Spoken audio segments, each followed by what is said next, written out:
बिस्मिल्लाहिर्रहमानिर्रहीम। सलाम अलैकुम my little friends, my little angels, मेरे नन्हे मुन्ने प्यारे साथियों, आप सभी का इस्तकबाल है हमारे आपके दिल अजीज फेवरेट प्रोग्राम में, जिसे हम कहते हैं सलाम किड्स फन एंड फेथ, जहां हमारा फेथ हर एपिसोड के साथ बन जाता है स्ट्रॉन्ग से ज़्यादा स्ट्रॉन्गर, और हम साथ में मिलजुल कर करते हैं बहुत सारा फन। बिल्कुल, आज भी हम वही करेंगे।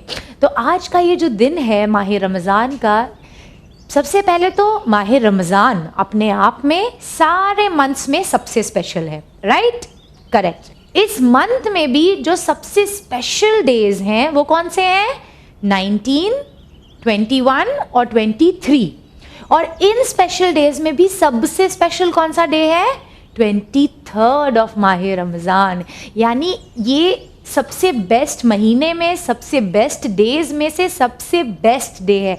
यानी हमें अल्लाह का शुक्र अदा करना चाहिए कि उसने हमें इतनी हयात दी, इतनी लाइफ दी कि हम इस स्पेशल डे में ज़िंदा हैं और रोज़ा रख सकते हैं और उसकी तस्बीह कर सकते हैं, इबादत कर सकते हैं, अपने गुनाहों को माफ़ करवा सकते हैं और बहुत सारा सवाब भी कमा सकते हैं। तो ये 23वीं माह रमज़ान का दिन बहुत स्पेशल, बहुत इम्पॉर्टेंट है, और इसमें हम जितनी नेकी कर सकते हैं हमें सारी अपॉर्चुनिटी को ग्रैब कर लेना चाहिए। और ये इतने स्पेशल क्यों है? आपको याद होगा मैंने रमज़ान के फर्स्ट एपिसोड में आपको बताया था कि ये जितनी भी स्पेशलिटी, ये जितना भी स्टेटस, जितना भी फ़ज़ाइल, फ़जीलत अल्लाह ने इस दिन को दी है, इस महीने को दी है, वो कुरान की वजह से दी है। और माह रमज़ान पता है डबल स्पेशल क्यों हो जाता है? क्योंकि माह रमज़ान में कुरान सामित यानी क्वाइट कुरान जो है, जो बोल नहीं सकता, वो तो नाजिल हुआ ही है।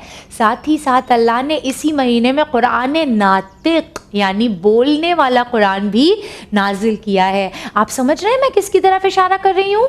हमने पिछले एपिसोड में बात की थी कि माह रमज़ान की 15 तारीख़ को इमाम हसन अलैहिस्सलाम की विलादत होती है। यानी कि माह रमज़ान में अल्लाह ने क्वाइट कुरान सामित को भी नाजिल किया 23वीं शब क़द्र यानी लैलतुल क़द्र में, और अल्लाह ने कुरान नातिक यानी बोलने वाला कुरान हमारे आपके दूसरे इमाम हसन अलैहिस्सलाम की भी विलादत इसी महीने में हुई। यानी माह रमज़ान में एक नहीं दो कुरान उतरे। यानी अल्लाह ने एक बोलने वाला कुरान उतारा, जहाँ कुरान बुक की शक्ल में हमारे सामने आया, वहीं अल्लाह ने कुरान के टीचर अहले बैत अलैहिमुस्सलाम जो हैं उनमें से भी एक की विलादत इसी महीने में रखी। एंड इसीलिए ये महीना इतना स्पेशल है। आज हम कुरान के बारे में थोड़े से FAQs यानी कि फ्रीक्वेंटली आस्क्ड क्वेश्चंस, जो बहुत आम तौर पर लोग पूछते हैं, उन्हें डिस्कस करेंगे, और ये हमारी और आपकी इल्म में भी इजाफा करेगा।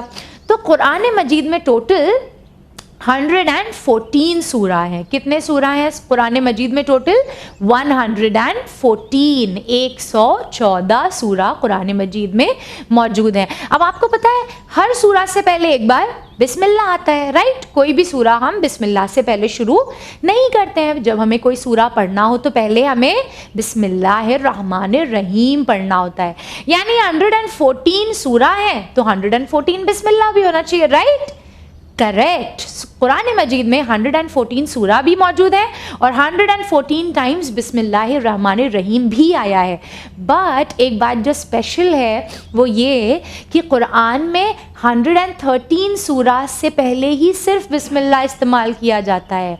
कुरान मजीद का एक सूरा बहुत स्पेशल है, उसे बिस्मिल्लाहिर्रहमानिर्रहीम से स्टार्ट नहीं किया जाता। डू यू नो वो कौन सा सूरा है? अगर पता है तो बहुत अच्छी बात है, क्योंकि ये हर किसी को पता नहीं होता है। कुरान मजीद का जो सूरह तौबा है वो बिस्मिल्लाहिर्रहमानिर्रहीम से स्टार्ट नहीं होता है, लेकिन सूरह नम्ल जो है, जो हनी बीज के ऊपर सूरा है, उसमें अल्लाह ने उसे स्टार्ट भी बिस्मिल्लाह से किया है, और फिर उस सूरा में एक बार फिर बिस्मिल्लाहिर्रहमानिर्रहीम आता है। यानी कौन सा सूरा है जिसमें 2 बार बिस्मिल्लाह आता है? सूरह नम्ल। और कौन सा सूरा है जिसमें एक बार भी बिस्मिल्लाह नहीं आता है? सूरह तौबा। तो ये था एक बड़ा ही स्पेशल सा फैक्ट कुरान मजीद के बारे में कि कुरान में 114 सूराज हैं, जिनमें से 113 बिस्मिल्लाह से स्टार्ट होते हैं, मगर एक यानी कि सूरह तौबा बिस्मिल्लाह से स्टार्ट नहीं होता है। और 2 बिस्मिल्लाह किस सूरा में है? सूरा नम्ल में। Very good. अब हम देखेंगे कि कुरान मजीद का सबसे बड़ा सूरा कौन सा है। आपको पता है? ग्रेट, मुझे पता था आपको पता ही होगा। कुरान मजीद का सबसे वास्ट, सबसे बड़ा सूरा सूरा बकरा है। कुरान मजीद का सेकंड सूरा। कुरान में कितने पारे हैं? 30 सिपारे हैं, राइट। 30 पार्ट्स में कुरान मजीद को डिवाइड किया गया है।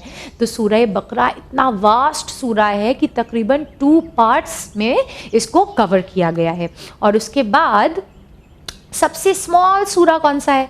सबसे बड़ा सूरा हमें पता चल गया सूरह बकरा है। सबसे शॉर्ट, सबसे स्मॉल कौन सा सूरा है? सूरह कौसर। परफेक्ट। इस सूरा में सिर्फ 3 आयतें हैं। बिस्मिल्लाहिर्रहमानिर्रहीम के बाद सिर्फ 3 आयतें हैं इस सूरा में, जिसे हम सूरह इन्ना आतैना भी कहते हैं। तो हमने क्या क्या सीखा कि कुरान में 114 सूरा है और 113 सूरा बिस्मिल्लाह से स्टार्ट होते हैं। सूरह तौबा बिस्मिल्लाह से स्टार्ट नहीं होता। सूरह नम्ल में 2 बिस्मिल्लाह आते हैं। और यस, सूरह बकरा कुरान का सबसे बड़ा सूरा है। सूरह कौसर कुरान का सबसे छोटा सूरा है। अच्छा, मुझे ये बताइए, कुरान में खाने की भी बहुत सारी चीज़ों के नाम आए हैं, राइट। तो सबसे अच्छी चीज़ कुरान ने किस चीज़ को कहा है कि खाने के लिए सबसे अच्छी चीज़ क्या है? कुरान ने शहद को, हनी को सबसे अच्छी चीज़ कहा है खाने के लिए। इसलिए हम और आपको ये चाहिए कि हम अपनी डाइट में हनी को भी शामिल करें। अगर अल्लाह ने कहा है कि ये सबसे अच्छी चीज़ है तो फिर इससे अच्छा कुछ नहीं हो सकता। और अगर हम हनी रेगुलरली खाएंगे तो हम अपनी हेल्थ को हमेशा मेंटेन रख पाएंगे। ठीक। कुरान ने बहुत सारे एनिमल्स का भी जिक्र किया है। कुरान में सबसे बड़े एनिमल का जिक्र जो किया गया है वो कौन सा एनिमल है? एलिफेंट, जिसे अरबी में फील कहा जाता है। और सबसे छोटा एनिमल, सबसे छोटा क्रीचर जिसका तज़किरा कुरान ने किया है वो क्या है? मस्कीटो। मस्कीटो का भी जिक्र कुरान में मौजूद है। तो ये थी एक छोटी सी जनरल नॉलेज कुरान मजीद के बारे में। अब आप जल्दी जल्दी से मेरे साथ रिपीट कीजिएगा। कुरान में कितने सूरा हैं? 114। कितने सूरा बिस्मिल्लाह से स्टार्ट होते हैं? 113। कौन सा सूरा बिस्मिल्लाह से स्टार्ट नहीं होता है? सूरह तौबा। कौन से सूरा में बिस्मिल्लाह 2 दफ़ा आया है, 2 बार आया है? सूरह नम्ल में। याद रखिएगा, अरबी में एंट को, चींटी जो होती है, उसे नम्ल कहते हैं। इस तरीके से आप याद रख सकते हैं कि कौन से सूरा में 2 दफ़ा बिस्मिल्लाह आया है? सूरह नम्ल में।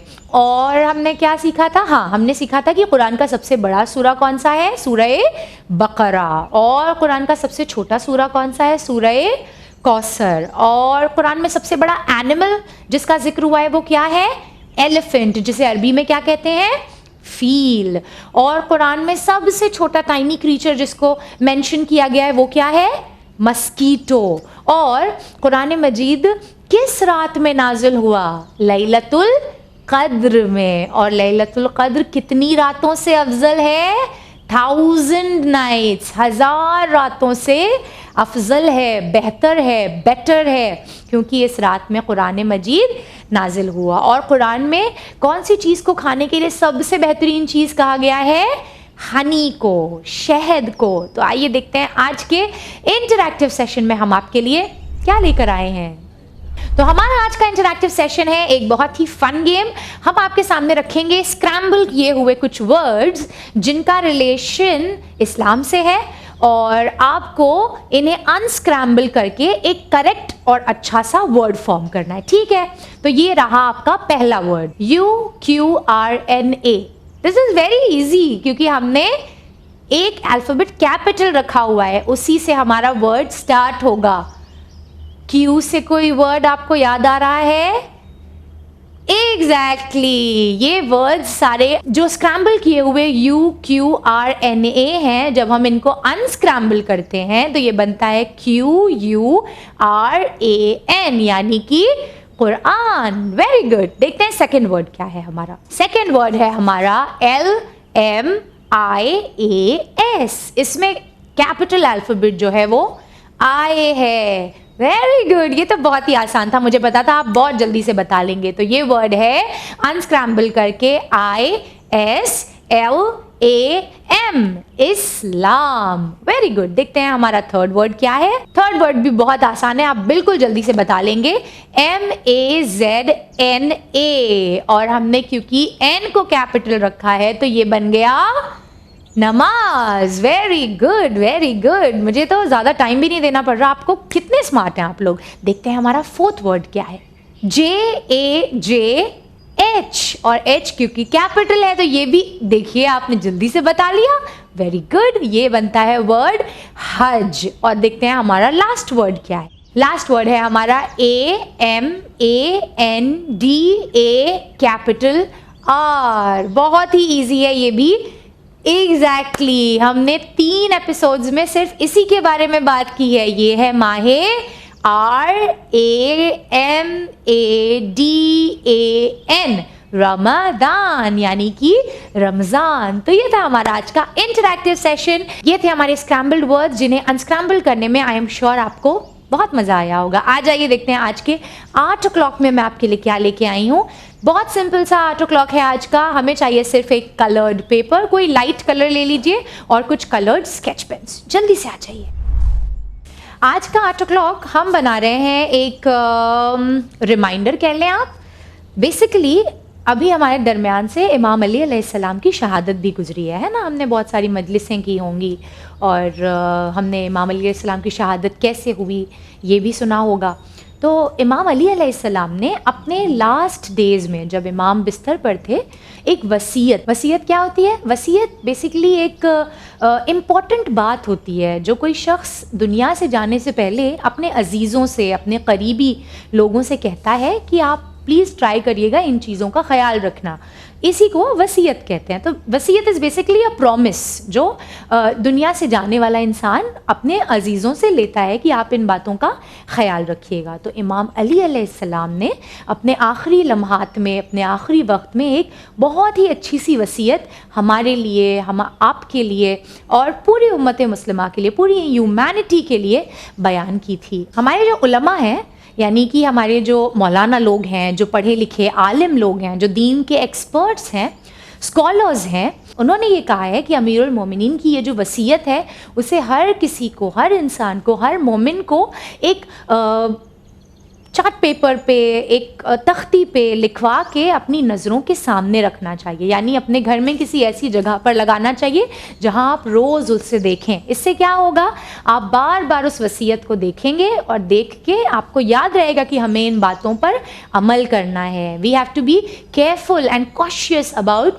दीज थिंग्स दैट आवर इमाम has taught us and has asked us to do।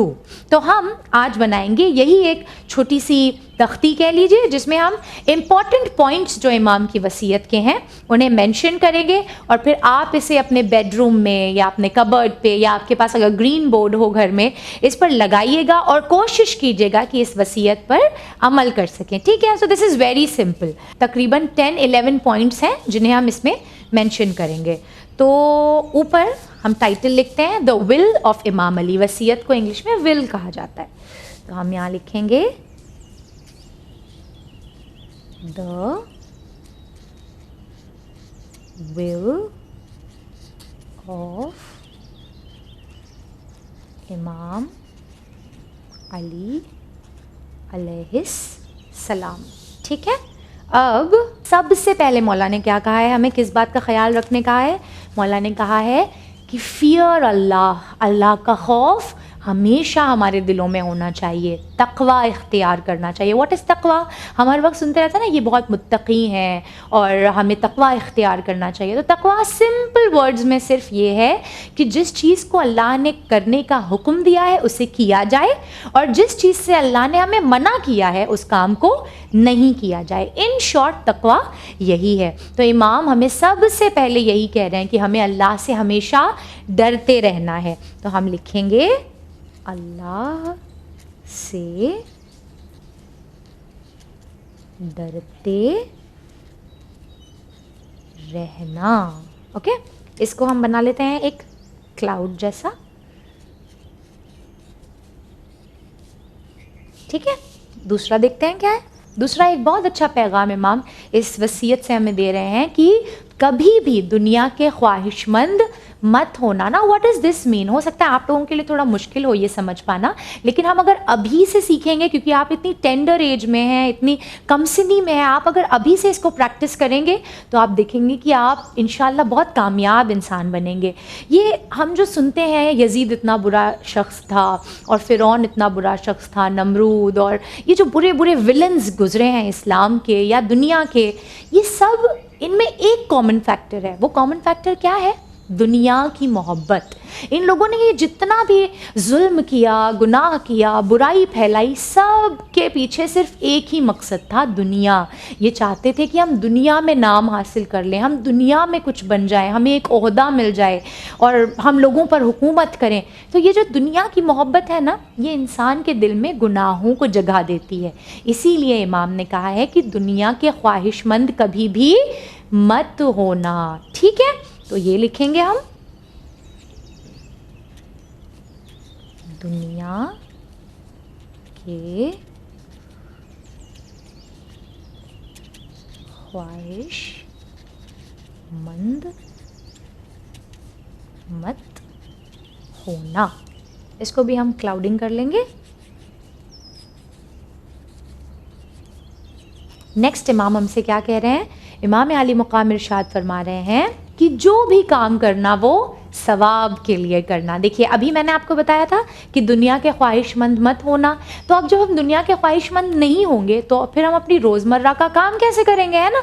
हम तो यही चाहते हैं कि हम ये काम करेंगे तो हमें इज़्ज़त मिलेगी, हम ये काम करेंगे तो हम अच्छे इंसान बन जाएंगे। तो कहीं ना कहीं ये सब अच्छे काम करने के पीछे हमारे दिल में दुनिया होती है। हम चाहते हैं लोग हमारी रिस्पेक्ट करें, लोग जो हैं वो हमें अच्छा इंसान समझें। जबकि इसके बाद इमाम जो हैं वो इसका सल्यूशन दे रहे हैं। क्या सल्यूशन दे रहे हैं इमाम? इमाम कह रहे हैं कि जो भी काम करना वो सवाब के लिए करना, दुनिया के लिए नहीं करना। अगर हम अपनी नेकियों को अल्लाह के लिए करेंगे तो इंसान ऑटोमेटिकली हमसे खुश हो जाएगा, उन्हें तो हमें खुश करने की ज़रूरत ही नहीं है। लेकिन अगर हम इंसान को खुश करने के पीछे लगेंगे, दुनिया को राज़ी करने के पीछे लगेंगे, तो फिर इंसान तो राज़ी होता नहीं है और अल्लाह को भी हम नाराज़ कर देंगे। अल्लाह कहेगा जिसको तुम राज़ी कर रहे थे जाओ उसी से अज्र ले लो, लेकिन इंसान तो हमें अज्र नहीं दे सकता। हमें तो अज्र सिर्फ कौन दे सकता है? अल्लाह दे सकता है। इसीलिए हमें हर काम सवाब के लिए करना चाहिए। तो हम लिखेंगे थर्ड पॉइंट है हमारा कि सवाब के लिए काम करना। ब्राउन कलर ले लेते हैं।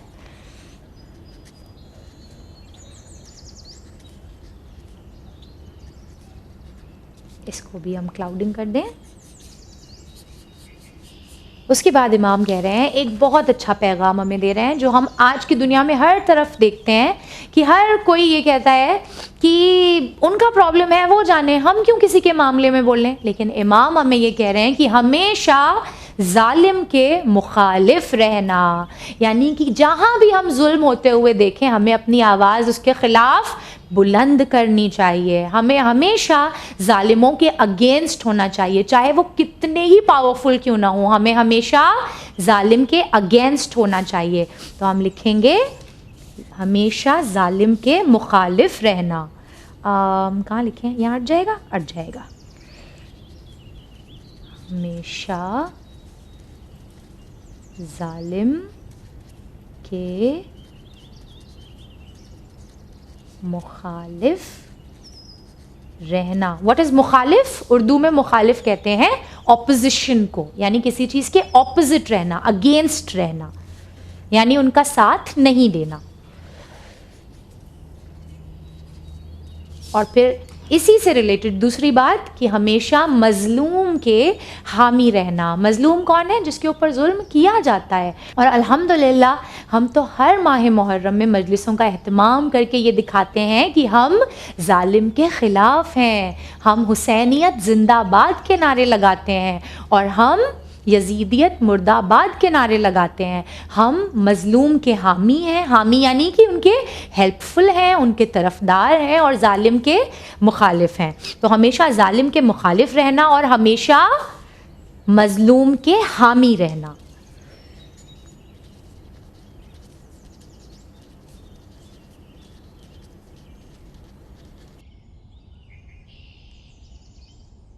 आफ्टर दिस मौला कह रहे हैं कि यतीमों का ख्याल रखना, ये भी बहुत इम्पॉर्टेंट है। आप बच्चे बहुत छोटे हैं अभी, शायद आपको समझ में ना आए कि यतीमी कितनी मुश्किल चीज़ है। May Allah bless all our parents with a long and healthy life. Allah हमारे वालिदैन को तवील और सेहतमंद ज़िंदगी से नवाजे। हम सब के सरों पर हमारे मम्मा बाबा का साया हमेशा बाकी रखे। मगर हमारे बीच में कुछ ऐसे बच्चे हैं जिनके मम्मा बाबा नहीं हैं और ज़िंदगी उनके लिए बहुत मुश्किल होती है। हमारी लाइफ में ये जो जितनी भी आसानियाँ हैं वो सब हमारे पेरेंट्स की वजह से हैं। अल्लाह ने हमारे पेरेंट्स को वसीला बनाया है हमारी ज़िंदगी को अच्छा बनाने के लिए। तो जिनकी ज़िंदगी में ये पेरेंट्स नहीं हैं या इनमें से कोई एक भी नहीं है, उनकी ज़िंदगी बहुत मुश्किल होती है। इसीलिए इमाम कह रहे हैं कि हमेशा इनके मामले में अल्लाह से डरते रहना, क्योंकि अगर हम यतीम का दिल दुखाते हैं तो अल्लाह हमसे गज़बनाक होता है, गुस्सा होता है, नाराज़ होता है। और जब हम यतीम को खुश करते हैं, उसका ख्याल रखते हैं, तो अल्लाह हमसे खुश होता है। यानी हमें अपने उन फ्रेंड्स का जिनके बारे में हमें पता हो कि इनके पेरेंट्स नहीं हैं या इनमें से कोई एक नहीं है, उनकी तरफ एक्स्ट्रा केयरिंग होना चाहिए, एक्स्ट्रा लविंग होना चाहिए। ठीक है, यतीमों का ख्याल रखना। ब्राउन में लिखेंगे इसको भी, यतीमों का ख्याल रखना। फिर एक बहुत इम्पॉर्टेंट बात जो आज शायद हम इम्पॉर्टेंट समझते भी नहीं है, हम में से कितनों को तो अपने पड़ोसियों के बारे में कुछ भी पता नहीं होता। इमाम इरशाद फरमा रहे हैं कि अपने पड़ोसियों के बारे में, अपने नेबर्स के बारे में भी अल्लाह से डरते रहना। अगर हम अपने नेबर्स को परेशान करते हैं, हम कितनी बार ये करते हैं ना कि फ्रेंड्स के साथ खेल रहे हैं, किसी का डोर नॉक किया, बेल बजाया और भाग गए, या फिर कोई हमारे आसपास कोई ज़ईफ़ फैमिली रहती हो, कोई ज़ईफ़ अंकल आंटी रहते हों जो हमें कभी डांट देते हैं, तो हम क्या करते हैं, हम अपने फ्रेंड्स के बहकावे में आकर उन्हें परेशान करते हैं, उनके डोर पे नॉक करते हैं, उनका सामान गायब कर देते हैं। तो ये सब बहुत गलत आदतें हैं, हमें ये सब नहीं करना चाहिए। हमारे इमाम ने हमें मना किया है, हमारे अल्लाह ने हमें मना किया है। हद ये है कि इमाम इसी वसीयत में आगे कहते हैं कि मैंने रसूलुल्लाह से पड़ोसियों के हक़ में इतना सुना है, इतना सुना है कि हमें ये डर लगने लगा कि कहीं रसूलुल्लाह पड़ोसियों को हमारी विरासत में हक़ ना दे दें, हमारी प्रॉपर्टी में हक़ ना दे दें। यानी इतने इम्पॉर्टेंट होते हैं हमारे नेबर्स, हमें उनका ख्याल रखना चाहिए, उन्हें खुश रखना चाहिए, उन्हें नाराज़ नहीं करना चाहिए, उन्हें ट्रबल नहीं करना चाहिए। तो ये भी हम यहाँ मेंशन करेंगे सो दैट नेक्स्ट टाइम जब हमारे फ्रेंड्स हमें कुछ ऐसा करने को कहें जिसमें हम अपने नेबर्स को ट्रबल करें, और नेबर्स सिर्फ हमारे बाजू में रहने वाले नहीं होते, हमारी सोसाइटी में रहने वाले लोग, हमारे आसपास रहने वाले सभी लोग हमारे नेबर्स में काउंट होते हैं। ठीक है, तो हम यहाँ लिखेंगे पड़ोसियों का ख्याल रखना।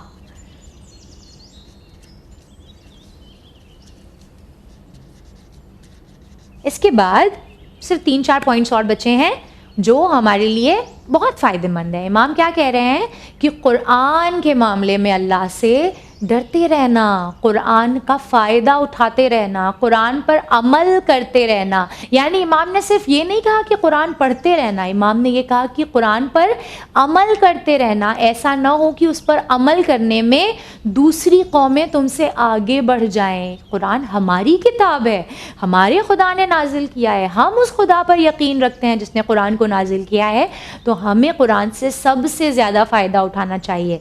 तो यहाँ मेंशन करेंगे हम कि कुरान पर अमल करना। कुरान पढ़ना तो यकीनन सवाब है, मगर कुरान पर अमल करना, उसकी टीचिंग्स को अपनी लाइफ में इम्प्लीमेंट करना एक्चुअली हमें सक्सेसफुल बनाएगा। कुरान पर अमल करना।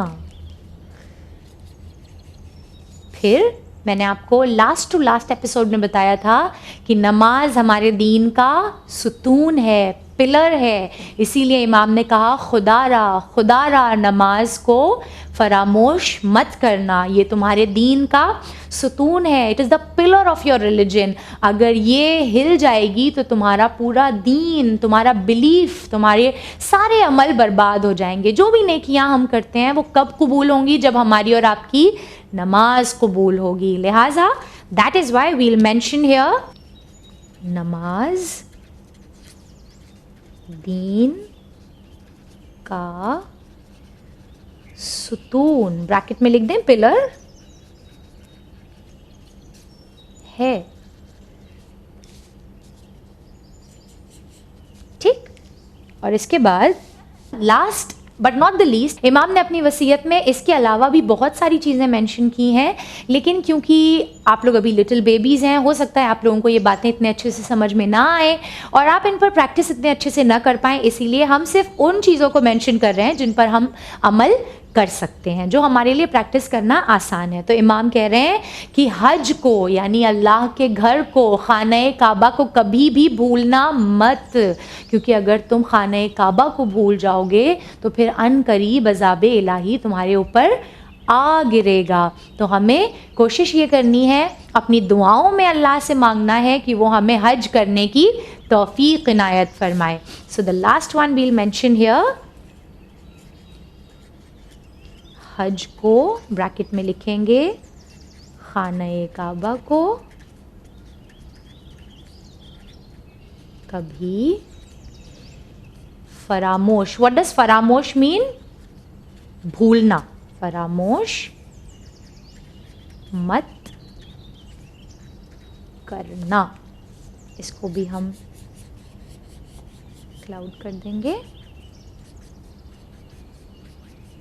और ये रही हमारी वसीयत। और नीचे हम लिखेंगे लुक, रीड, एक्ट। इसका क्या मतलब हुआ कि इसको देखा जाए, इसको पढ़ा जाए और इस पर अमल किया जाए। ठीक है,